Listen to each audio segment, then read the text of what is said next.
श्री गणेशाय नमः। शिव पुराण का रुद्र संहिता का खंड 2 का अध्याय 6। संध्या की तपस्या। उसके द्वारा भगवान शिव की स्तुति तथा उससे संतुष्ट हुए शिव का उसे अभिष्ट वर दे मेधातिथि के यज्ञ से भेजना। ब्रह्मा जी कहते हैं, मेरे पुत्रों में श्रेष्ठ महाप्राज्ञ नारद तपस्या के नियम का उपदेश दे। जब वशिष्ठ जी अपने घर चले गए तब तप के उस विधान को समझकर संध्या मन ही मन बहुत प्रसन्न हुई। फिर तो वह सानंद मन से तपस्विनी के योग्य वेश बनाकर वृहलोहित सरोवर के तट पर ही तपस्या करने लगी।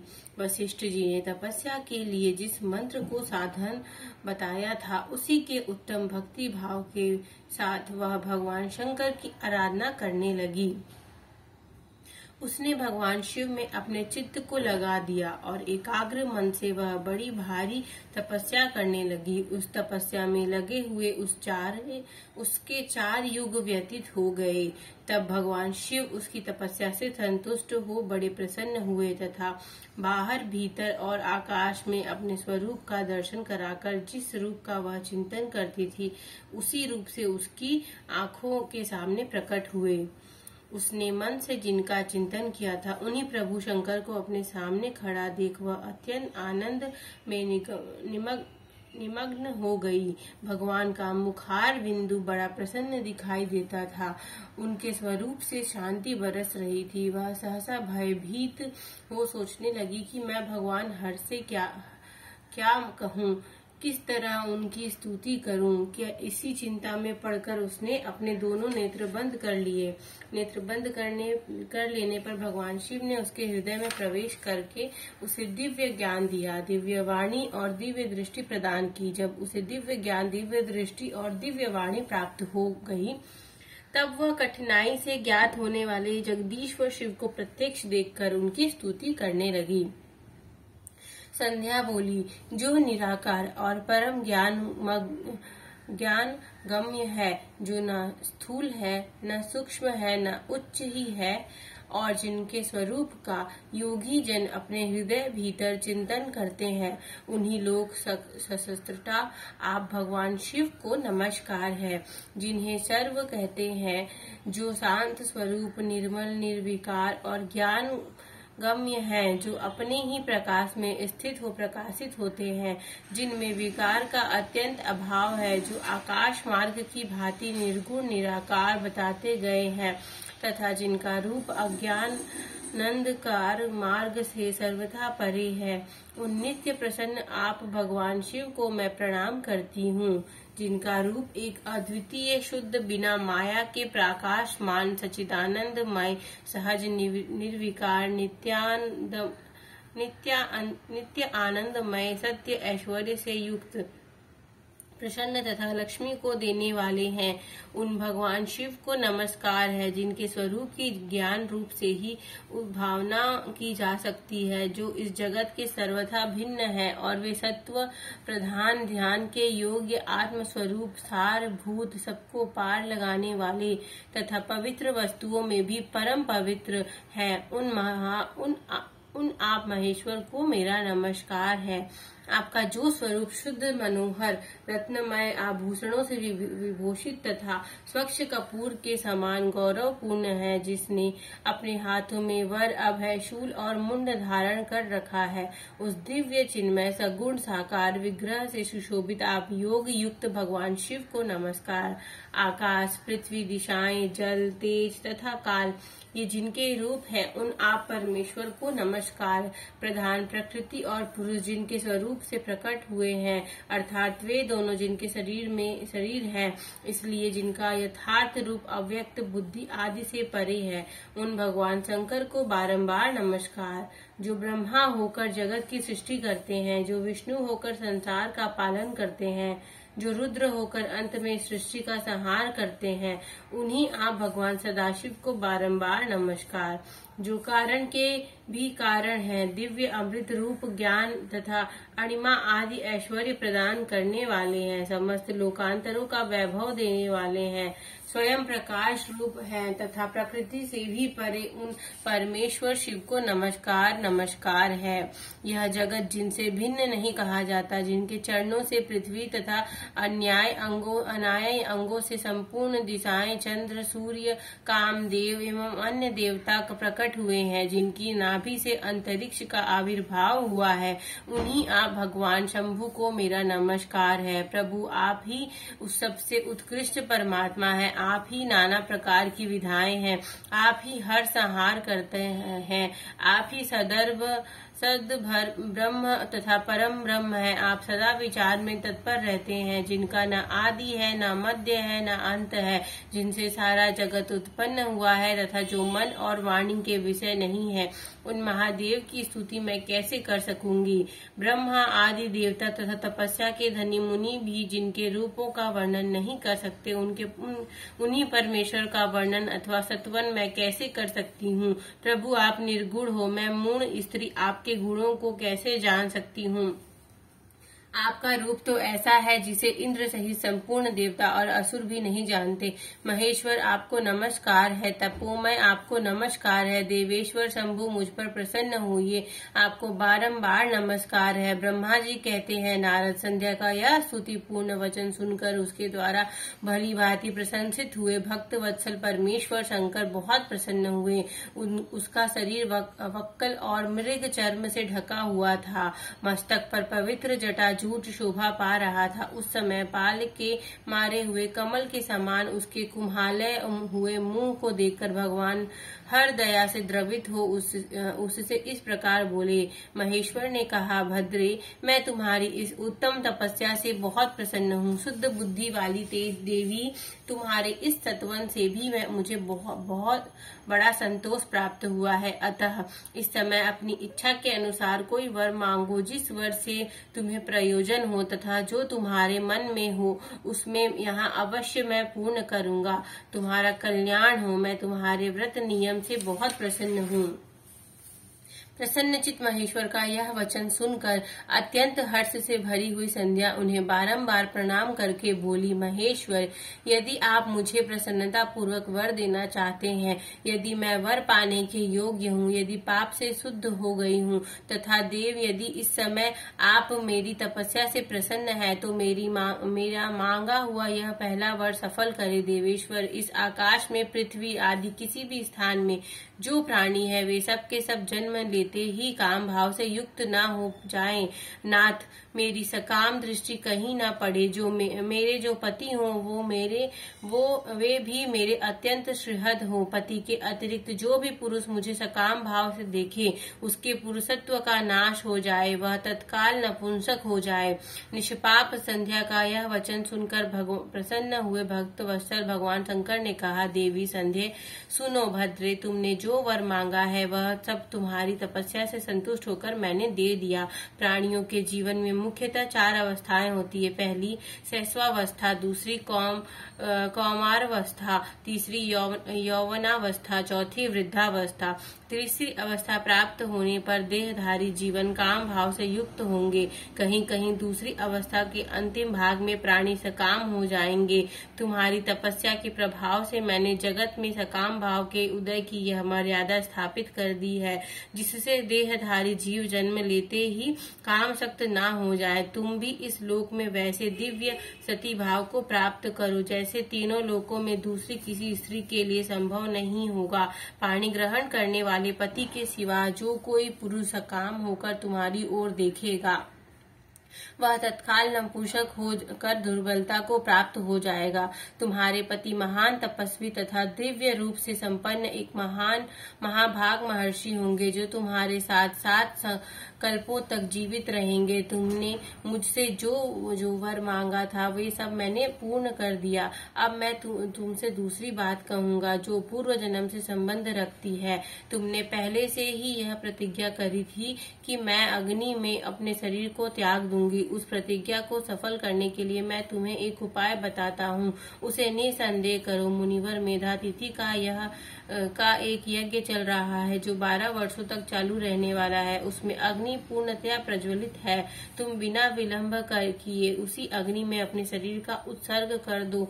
इसी पर्वत की उपत्यका में चंद्रभागा नदी के तट पर तपस्याश्रम में मुनिवर मेधातिथि महायज्ञ का अनुष्ठान करते हैं। तुम स्वच्छदानंद पूर्वक वहां जाओ। मुनि तुम्हें वहां देख नहीं सकेंगे। मेरी कृपा से तुम मुनि की अग्नि से प्रकट हुई पुत्री होगी। तुम्हारे मन में जिस किसी स्वामी को प्राप्त करने की इच्छा होगी उसे हृदय में धारण कर उसी का चिंतन करते हुए तुम अपने शरीर को उस यज्ञ की अग्नि में होम दो। संध्या, जब तुम इस पर्वत पर चारों युग तक के लिए कठोर तपस्या कर रही थी, उन्हीं दिनों उस चतुर योगी का सतयुग बीत जाने पर त्रेता के प्रथम भाग में प्रजापति दक्ष के बहुत सी कन्याएं हुई हैं। उन्होंने अपनी उन सुशीला कन्याओं का यथा योग्य वरों के साथ विवाह करा दिया है। उनमें से 27 कन्याओं के विवाह उन्होंने चंद्रमा के साथ कराए हैं। चंद्रमा अन्य सब पत्नियों को छोड़कर केवल रोहिणी से प्रेम करने लगे। इसके कारण क्रोध से भरे हुए दक्ष ने जब चंद्रमा को शाप दे दिया, तब समस्त देवता तुम्हारे पास आए, परंतु संध्या तुम्हारा मन तो मुझ में लगा हुआ था, अतः तुमने ब्रह्मा जी के साथ आए हुए उन देवताओं पर दृष्टिपात ही नहीं किया। तब ब्रह्मा जी ने आकाश की ओर देखकर और चंद्रमा पुनः अपने स्वरूप को प्राप्त करे यह उद्देश्य मन में रखकर उन्हें शाप से छुड़ाने के लिए एक नदी की सृष्टि की जो चंद्र या चंद्रभागा नदी के नाम से विख्यात हुई। चंद्रभागा के प्रादुर्भाव काल में ही महर्षि मेधातिथि यहाँ उपस्थित हुए। तपस्या के द्वारा उनकी समानता करने वाला ना तो कोई हुआ और ना ही और कोई हो सकता है। उन महर्षि ने महान विधि विधान के साथ दीर्घ काल तक चलने वाले ज्योतिष्टोम नामक यज्ञ का आरंभ किया। उसमें अग्निदेव पूर्ण रूप से प्रज्वलित हो रहे हैं। उसी आग में तुम अपने शरीर को डाल दो और परम पवित्र हो जाओ। ऐसा करने से इस समय तुम्हारी वह प्रतिज्ञा पूर्ण हो जाएगी। इस प्रकार संध्या को उसके हित का उपदेश देकर देवेश्वर भगवान शिव वहीं अंतर्ध्यान हो गए। इस तरह अध्याय 6 संपूर्ण होता है। अध्याय 7 संध्या की आत्माहुति। उसका अरुंधति के रूप में अवतरण होकर मुनिवर वशिष्ठ के साथ विवाह करना, ब्रह्मा जी का रुद्र के विवाह के लिए प्रयत्न और चिंता तथा भगवान विष्णु का उन्हें शिवा की आराधना के लिए उपदेश देकर चिंता मुक्त करना। ब्रह्मा जी कहते हैं, नारद, जब वर देकर भगवान शंकर अंतर्ध्यान हो गए, तब संध्या ही उसी स्थान पर गई जहाँ मुनि मेधातिथि यज्ञ कर रहे थे। भगवान शंकर की कृपा से उसे किसी ने वहां नहीं देखा। उसने उस तेजस्वी ब्रह्मचारी का स्मरण किया जिसने उसके लिए तपस्या की विधि का उपदेश दिया था। महामुने महापूर्व काल में महर्षि वशिष्ठ ने मुझे परमेष्ठी का आज्ञा से एक तेजस्वी ब्रह्मचारी का वेश धारण करके उसे तपस्या करने के लिए उपयोगी नियम का उपदेश दिया था। संध्या अपने को तपस्या का उपदेश देने वाले उन्हीं ब्रह्मचारी ब्राह्मण वशिष्ठ को पति रूप से मन में रखकर उस महायज्ञ में प्रज्वलित अग्नि में के समीप गई। उस समय भगवान शंकर की कृपा से मुनियों ने उसे नहीं देखा। ब्रह्मा जी की वह पुत्री बड़े हर्ष के साथ उस अग्नि में प्रविष्ट हो गई। उसका पूरो नाशमय शरीर तत्काल दग्ध हो गया। उस पुरोडास की अलक्षित गंध सब और फैल गई। अग्नि में भगवान शंकर की आज्ञा से उसके सुवर्ण जैसे शरीर को जलाकर शुद्ध करके पुनः सूर्य मंडल में पहुंचा दिया। तब सूर्य ने पितरों और देवताओं की तृप्ति के लिए उसे 2 भाग में विभक्त करके अपने रथ में स्थापित कर दिया। मुनीश्वर, उसके शरीर का ऊपरी भाग प्रातः संध्या हुआ जो दिन और रात के बीच में पड़ने वाली आदि संध्या, और उसके शरीर का शेष भाग साया संध्या हुआ जो दिन और रात के मध्य में होने वाली अंतिम संध्या साया संध्या है। साया संध्या सदा ही पितरों को प्रसन्नता प्रदान करने वाली होती है। सूर्योदय से पहले जब अरुणोदय हो, प्राची के क्षितिज में लाली छा जाए, तब प्रातः संध्या प्रकट होती है जो देवताओं को प्रसन्न करने वाली है। जब लाल कमल के समान सूर्य अस्त हो जाते हैं, उसी समय सदा साया संध्या का उदय होता है जो पितरों को आनंद प्रदान करने वाली है। परम दयालु भगवान शिव ने उसके मन सहित प्राणों को दिव्य शरीर से युक्त देहधारी बना दिया। जब मुनि के यज्ञ की समाप्ति का अवसर आया तब वहां अग्नि की ज्वाला में महर्षि मेधातिथि को तपाए हुए स्वर्ण की सी कांति वाली पुत्री के रूप में प्राप्त हुई। मुनि ने बड़े आमोद के साथ उस समय उस पुत्री को ग्रहण किया। उन्होंने यज्ञ के लिए उसे नहलाकर अपनी गोद में बिठा लिया। शिष्यों से घिरे हुए माँ मुनि मेधातिथि को वहाँ बड़ा आनंद प्राप्त हुआ। उन्होंने उसका नाम अरुंधति रखा। वह किसी भी कारण से धर्म का अवरोध नहीं करती थी, अतः उसी गुण के कारण उसने स्वयं यह त्रिभुवन विख्यात नाम प्राप्त किया। देवेश्वर यज्ञ को समाप्त करके कृतज्ञ हो वे मुनि पुत्री की प्राप्ति होने से बड़े प्रसन्न हुए और अपने शिष्यों के साथ आश्रम में रहकर सदा उसकी लालन पालन करते थे। देवी अरुंधति चंद्रभागा नदी के तट पर तापसारण्य के भीतर मुनिवर मेधातिथि के उस आश्रम में धीरे धीरे बड़ी होने लगी। जब वह विवाह के योग्य हो गई तब मैंने विष्णु और महेश्वर ने मिलकर मुझ ब्रह्मा के पुत्र वशिष्ठ के साथ उसका विवाह करा दिया। ब्रह्मा विष्णु और महेश के हाथों से निकले हुए जल से क्षिप्रा आदि 7 परम पवित्र नदियां उत्पन्न हुई। मुने मेधातिथि की पुत्री महासाध्वी अरुंधति समस्त पतिव्रताओं में श्रेष्ठ थी। वह महर्षि वशिष्ठ को पति के रूप में पाकर उनके साथ बड़ी शोभा पाने लगी। उससे शक्ति आदि शुभ एवं श्रेष्ठ पुत्र उत्पन्न हुए। मुनि श्रेष्ठ वह प्रीतम पति वशिष्ठ को पाकर विशेष शोभा पाने लगी। मुनि शिरोमणि, इस प्रकार मैंने तुम्हारा समक्ष संध्या के पवित्र चरित्र का वर्णन किया, जो समस्त कामनाओं के फलों को देने वाला परम पावन और दिव्य है। जो स्त्री या शुभ व्रत का आचरण करने वाला पुरुष उस प्रसंग को सुनता है वह संपूर्ण कामनाओं को प्राप्त कर लेता है। इसमें अन्यथा विचार करने की आवश्यकता नहीं है। प्रजापति ब्रह्मा जी की यह बात सुनकर नारद जी का मन बहुत प्रसन्न हो गया और वे इस प्रकार बोले। नारद जी ने कहा, ब्राह्मण, आपने अरुंधति की तथा पूर्व जन्म में उसकी स्वरूप भूता संध्या की बड़ी उत्तम दिव्य कथा सुनाई, जो शिव भक्ति के वृद्धि करने वाले हैं। धर्मज्ञ, अब आप भगवान शिव के उस परम पवित्र चरित्र का वर्णन कीजिए, जो दूसरों के पापों का विनाश करने वाले उत्तम एवं मंगलदायक है। जब कामदेव रति से विवाह करके हर्ष पूर्वक चला गया, दक्ष आदि अन्य मुनि भी जब अपने अपने स्थान को पधारे और जब संध्या तपस्या करने के लिए चली गई, उसके बाद वहाँ क्या हुआ? ब्रह्मा जी ने कहा, विप्रवर नारद, तुम धन्य हो, भगवान शिव के सेवक हो, अतः शिव की लीला से युक्त जो उनका शुभ चरित्र है उसे भक्ति पूर्व सुनो। तात पूर्व काल में एक बार जब मोह में पड़ गया और भगवान शंकर ने मेरा उपहास किया, तब मुझे बड़ा मोक्ष हुआ था। वस्तुतः शिव की माया ने मुझे मोह लिया था, इसलिए मैं भगवान शिव के प्रति ईर्ष्या करने लगा था।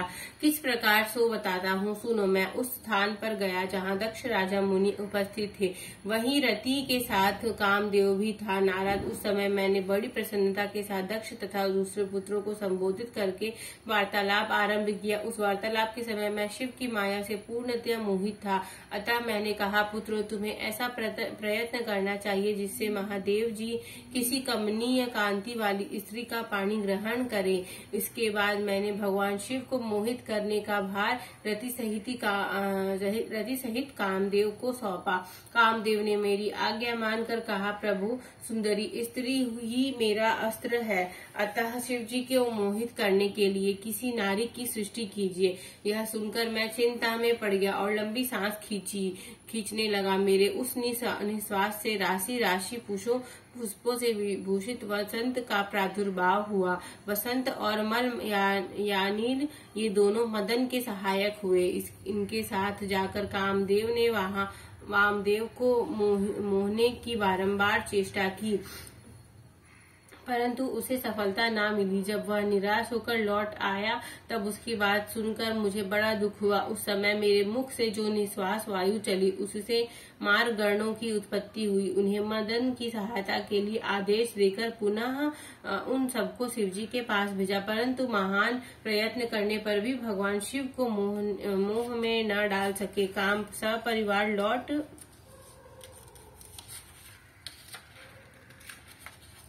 आया और मुझे प्रणाम करके अपने स्थान को चला गया। उसके चले जाने पर मैं मन ही मन सोचने लगा कि निर्विकार तथा मन को वश में रखने वाले योग परायण भगवान शंकर किसी स्त्री को अपनी सहधर्मिणी बनाना कैसे स्वीकार करेंगे। यही सोचते सोचते मैंने भक्ति भाव से उन भगवान श्री हरि का स्मरण किया जो साक्षात शिव स्वरूप तथा मेरे शरीर के जन्मदाता है। मैंने दीन वचनों से युक्त शुभ स्त्रोतों द्वारा उनकी स्तुति की। उस स्तुति को सुनकर भगवान शीघ्र ही मेरे सामने प्रकट हो गए। उनके 4 भुजाओं शोभा पाती थी, नेत्र प्रफुल्ल कमल के समान सुंदर थे। उन्होंने हाथों में शंख चक्र गदा और पद्म ले रखे थे। उनके श्याम शरीर पर पीताम्बर की बड़ी शोभा हो रही थी। वे भगवान श्री हरि भक्त प्रिय है, अपने भक्त उन्हें बहुत प्यारे हैं। सबके उत्तम शरणदाता उन श्री हरि को उस रूप में देखकर मेरे नेत्रों से प्रेमाश्रुओं की धारा बह चली और मैंने गदगद कंठ से बारंबार उनकी स्तुति करने लगा। मेरे उस स्तोत्र को सुनकर अपने भक्तों के दुख दूर करने वाले भगवान विष्णु बहुत प्रसन्न हुए और शरण में आए हुए मुझ ब्रह्मा से बोले, प्रागपता विधाता लोक शस्त्रता ब्रह्मन, तुम धन्य हो। बताओ तुम्हें किस लिए आज मेरा स्मरण किया, किस निमित्त से यह स्तुति की जा रही है, तुम पर कौन सा महान दुख आ पड़ा है, उसे मेरे सामने इस समय कहो। मैं वह सारा दुख मिटा दूंगा। इस विषय में कोई संदेह या अन्यथा विचार नहीं करना चाहिए। तब ब्रह्मा जी ने सारा प्रसंग सुनाकर कहा, केशव, यदि भगवान शिव किसी तरह पत्नी को ग्रहण कर ले तो मैं सुखी हो जाऊंगा। मेरे अंतःकरण का सारा दुख दूर हो जाएगा। इसके लिए आपकी शरण में आया हूँ। मेरी यह बात सुनकर भगवान मधुसूदन हंस पड़े और मुझे लोक शस्त्रता ब्रह्मा का हर्ष बढ़ाते हुए मुझसे शीघ्र ही ये बोले, विधाता तुम मेरा वचन सुनो। यह तुम्हारे भ्रम का निवारण करने वाला है। मेरा वचन ही वेद शास्त्र आदि का वास्तविक सिद्धांत है। शिव ही सबके कर्ता भरता पालक और हरता संहार के हैं।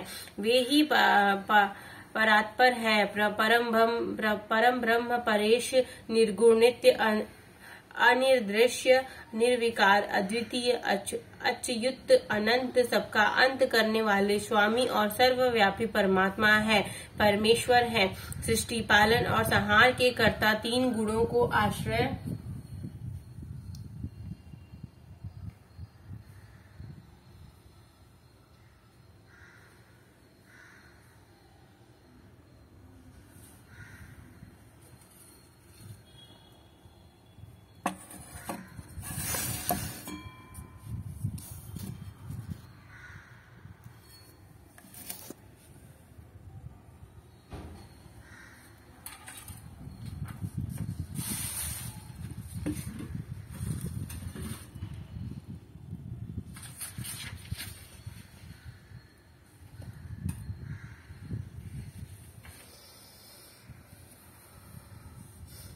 तीन गुणों को आश्रय देने वाले व्यापक ब्रह्मा विष्णु और महेश नाम से प्रसिद्ध है। रजोगुण सतगुण तथा तमोगुण से परे माया से भी भेद युक्त प्रतीत होने वाली निरही माया रहित माया के स्वामी या प्रेरक चतुर सगुण स्वतंत्र आत्मानंद स्वरूप निर्विकल्प आत्मा राम निर्द्वंद भक्त परवश सुंदर विग्रह से सुशोभित योगी नित्य योग परायण योग मार्गदर्शक गर्भहारी लोकेश्वर और सदा दीन वत्सल है।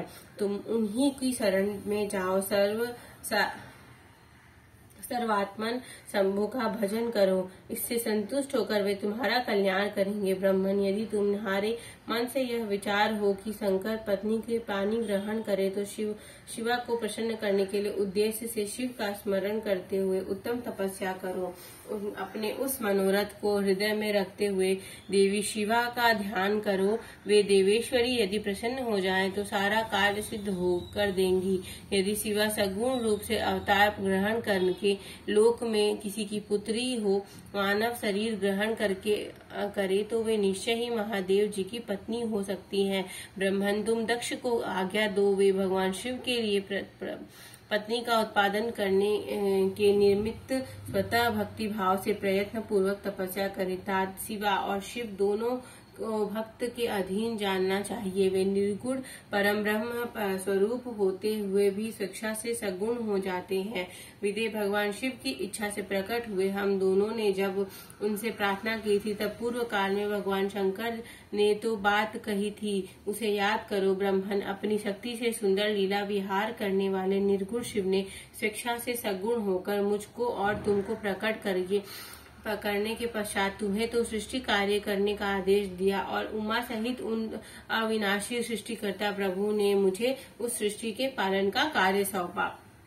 फिर नाना लीला विशारद उन दयालु स्वामी ने हंसकर आकाश की ओर देखते हुए बड़े प्रेम से कहा, विष्णु, मेरा उत्कृष्ट रूप इन विधाता के अंग से इस लोक में प्रकट होगा, जिसका नाम रुद्र होगा। रुद्र का रूप ऐसा ही होगा जैसा मेरा है, वह मेरा पूर्ण रूप होगा। तुम दोनों को सदा उसकी पूजा करनी चाहिए। वह तुम दोनों के संपूर्ण मनोरथ की सिद्धि करने वाले होगा।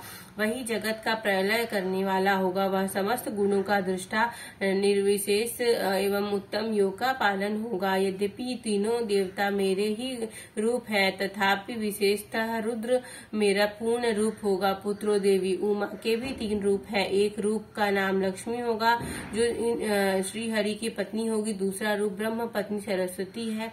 तीसरा रूप सती के नाम से प्रसिद्ध होगा। सती उमा का पूर्ण रूप होगी, वे ही भावी रुद्र की पत्नी होंगी। ऐसा कहकर भगवान महेश्वर हम पर कृपा करने के पश्चात वहां से अंतर ध्यान हो गए और हम दोनों सुख पूर्वक अपने अपने कार्य में लग गए। ब्रह्मन, समय पाकर मैं और तुम दोनों सपत्नीक हो गए और साक्षात भगवान शंकर रुद्रा नाम से अवतरित हुए। वे इस समय कैलाश पर्वत पर निवास करते हैं। प्रजेश्वर, हम अब शिवा भी सती नाम से अवतरीण होने वाली है, अतः तुम्हें उनके उत्पादन के लिए यत्न करना चाहिए। ऐसा कहकर मुझ पर बड़ी भारी दया करके भगवान विष्णु अंतर्ध्यान हो गए और मुझे उनकी बातें सुनकर बड़ा आनंद प्राप्त हुआ। हर हर महादेव की जय। काशी विश्वनाथ की जय। हर हर शंभू। जय शिव ओंकारा। प्रभु हर शिव ओंकारा। ब्रह्मा विष्णु सदा शिव अर्धांगी धारा। ओम जय शिव ओंकारा। एकानन चतुरानन पंचानन राजे। हंसासन गरुणासन वृषवाहन साजे। ओम जय शिव ओंकारा। 2 भुज 4 चतुर्भुज 10 भुज अति सोहे। त्रिगुण रूप निरखता त्रिभुवन जन मोहे। ओम जय शिव ओंकारा। अक्षमाला वनमाला रुंडमाला धारी। चंदन मृग मद सोहे भोले शशिधारी। ओम जय शिव ओंकारा। श्वेतांबर पीतांबर बागंबर अंगे।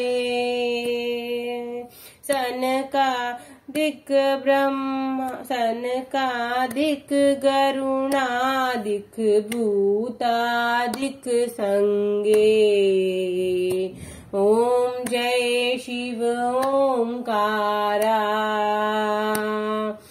कर के मध्य कमंडल चक्र त्रिशूल धरता। जग करता जग भरता जग पालन करता। ओम जय शिव ओंकारा। ब्रह्मा विष्णु सदा शिव जानत अविवेका। प्रणवाक्षर मध्य ये तीनों एका। ओम जय शिव ओंकारा। काशी में विश्वनाथ विराजत नंदी ब्रह्मचारी। नित्य उठी भोग लगावत महिमाति भारी। ओम जय शिव ओंकारा। त्रिगुण शिव जी की आरती जो कोई नर गावे।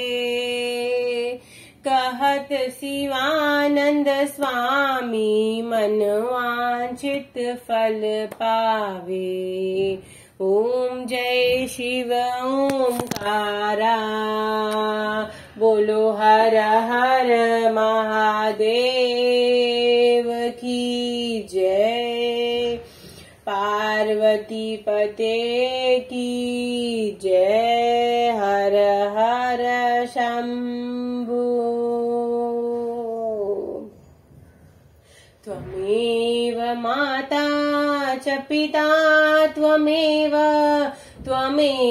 बन्धु च सखा त्वमेव विद्या द्रविणं त्वमेव सर्वं मम देव देवा। बोलो हर हर महादेव